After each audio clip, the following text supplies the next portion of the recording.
Proyección. Progreso. Compromiso. Cercanía. La ambición. Qualitat. Futuro. Compañerismo. Profesionalidad. Tesón. Oportunidad. Líder. Salud.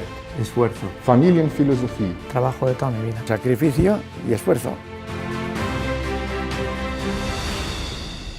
Bueno, yo entré en CMZ a raíz de que me dijeron en la universidad que estaban buscando gente, entonces eché el currículum y vine, hice las entrevistas, un par de entrevistas y tuve la suerte de que me contratasen.